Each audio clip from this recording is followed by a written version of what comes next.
ಬಿಹಾರಕ್ಕೆ greenfield ವಿಮಾನ ನಿಲ್ದಾಣ ಮಂಜೂರು. ಪಾಟ್ನಾ ಐಐಟಿ ವಿಸ್ತರಣೆಗೆ ಅನುದಾನ ಘೋಷಣೆ.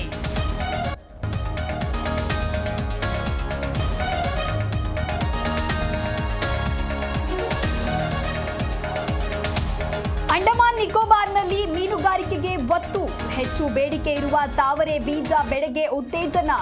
ಇಳುವರಿ ಕಡಿಮೆ ಜಿಲ್ಲೆಗಳಿಗೆ ಧನ್ಧಾನ್ಯ ಕೃಷಿ ಯೋಜನೆ.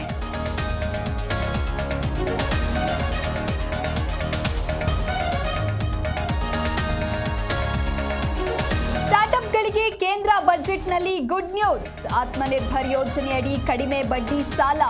ಮೈಕ್ರೋ ಕಂಪನಿಗಳಿಗೆ 5 ಲಕ್ಷದವರೆಗಿನ credit card.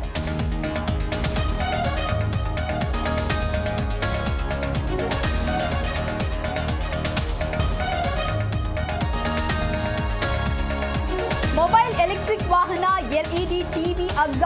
Panel display, plastic, telecom ಉಪಕರಣ ಏರಿಕೆ. ಜೀವರಕ್ಷಕ ಔಷಧಕ್ಕೆ ಕಸ್ಟಮ್ಸ್ ಸುಂಕ ವಿನಾಯಿತಿ.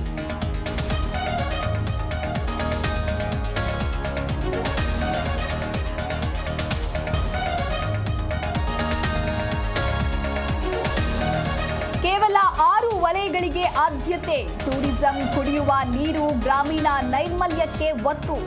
ಕೈಗಾರಿಕೆಗಳ ಉತ್ತೇಜನಕ್ಕೆ ವಿಶೇಷ ಯೋಜನೆ ಘೋಷಣೆ.